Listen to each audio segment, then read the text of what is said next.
চান টান করে চলে এলাম ঘরে। এবার যাব পুজো করতে, অনেকটা বেলা হয়ে গেছে। আসলে রোজই বেলাই হয়ে যায়, বেলা ছাড়া হয় না, আগে আগে কোনো মতেই হয় না, এই হচ্ছে কথা।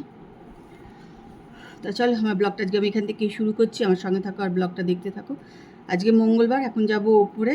আর দীপা আজকে এসছে, দীপা আগের মঙ্গলবার কাজ করেছে, চলে গেছিলো, তারপর থেকে আর আসতে পারেনি, পুজো তারপরে শরীর খারাপ এইসব কারণে আজকে এসছে।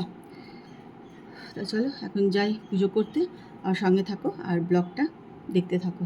আর প্রচণ্ড গরম, চান করে এসে একবার কুলকুল করে ঘেমে গেলাম। আর চান করার পর মনে হয় আরও বেশি ঘাম হয়ে যায়, আসলে প্রচণ্ড তখন ঘাম হয়। তো পুজো করে চলে এলাম নিচে, সেই তাপসের ভাত বসিয়ে দিলাম।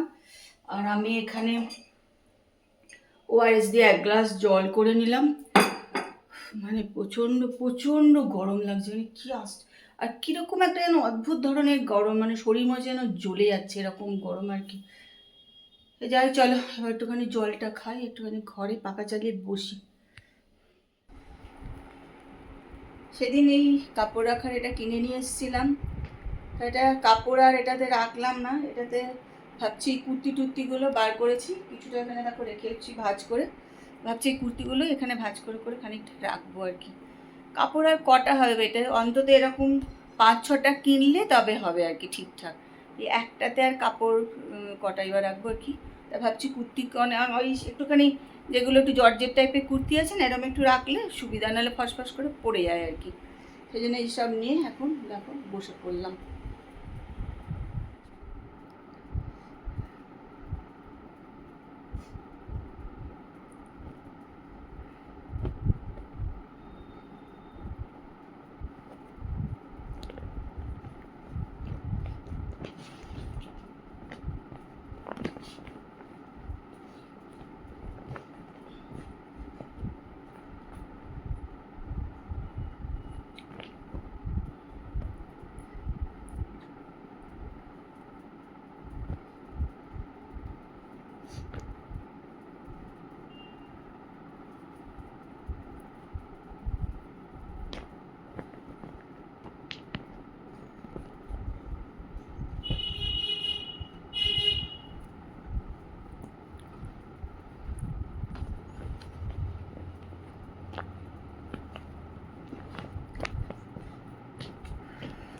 মোটামুটি অনেকগুলো কিন্তু এখানে ঢুকে গেছে, এখনো অনেকগুলোই এখানে কিন্তু ঢুকে যাবে।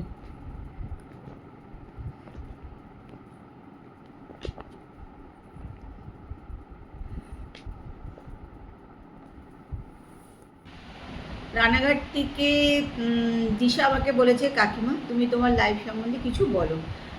বলার মতন যদিও খুব মানে কিছু একবারে এক্সট্রাঅর্ডিনারি কিছু নেই, একদম মধ্যবিত্ত বাড়ির বউ বা মেয়েদের যেমন লাইফস্টাইল হয়, আমারও কিন্তু একদম সেটাই। আমি খুব ছোটোবেলায় কাটোয়াতে থাকতাম, কেন সেখানে আমার বাবা চাকরি করতো, সুতরাং খুব ছোটোবেলাটা আমার কাটোয়াতেই কেটেছে। তা হঠাৎ করে বাবা স্ট্রোক হয়ে অফিসের মধ্যেই মারা যায়। তারপরে আমরা কাটোয়া থেকে চলে আসি কলকাতায়, কলকাতায় বলতে দমদমে, ওখানে থাকা শুরু করি, কেন দাদা কলকাতাতে চাকরি নিয়ে চলে আসে সেখানে, সেই জন্যে মা আমরাও কিন্তু কলকাতায় চলে এসেছি। আর তার আগে আমার দিদিদের কিন্তু মোটামুটি বিয়েও হয়ে গেছে। আমার ওপরে আমার 5 দিদি আছে, তাদের কিন্তু সেই সময় বিয়েও হয়ে গেছে, সুতরাং আমি দাদার মা কলকাতাতে থাকতে শুরু করি। আমার কলকাতাতেই স্কুল, শ্যামবাজারে আমার কলেজ শুরু হয়, সেটাও কিন্তু শ্যামবাজারেই মনিন্দ কলেজে আমি পড়তাম। আর মনিন্দ কলেজে পড়তে পড়তেই কিন্তু আমার বিয়ে হয়ে যায়, এবং আমি বিয়ের পর গ্র্যাজুয়েশনটা কমপ্লিট করি। যাই হোক, আর বিবাহ সূত্রে আমি ব্যান্ডেলেই থাকি, এখনও পর্যন্ত আমি ব্যান্ডেলেই থাকি। তা বিয়ে হয়ে যখন শ্বশুরবাড়ি এলাম, তখন আমার শ্বশুরবাড়িতে আমার শ্বশুর শাশুড়ি যা ভাসুর আর আমার ননদের মেয়ে, আমি আমার হাজব্যান্ড, আমরা সবাই একসঙ্গে থাকতাম। তা মোটামুটি দিনগুলো কিন্তু মোটামুটি ভালোভাবেই চলে যাচ্ছিলো, বেশ আনন্দ করে গল্প করে সংসার করছিলাম, ভালোই ছিলাম। তারপরে 89 জুলাই আমার ছেলে হলো, তখন এদিকে সংসার এদিকে ছেলে মানুষ করা একসঙ্গে কিন্তু শুরু হয়ে গেল। আস্তে আস্তে ছেলেও বড় হতে শুরু করলো। ছেলে প্যান্ডেলে ডনবস্কে পড়তো, বেশ কিছুটা বছর কোথা দিয়ে যে হুড় করে চলে গেছে সত্যি নিজেও কিন্তু তখন টের পাইনি যে বছরগুলো কীভাবে কেটে গেছে। হাজব্যান্ড এলে চাকরি করতো, সেও সারাদিনই মানে চাকরির সূত্রে বাইরেই থাকতো বা মাঝে মাঝে বাইরে গিয়েও থাকতো।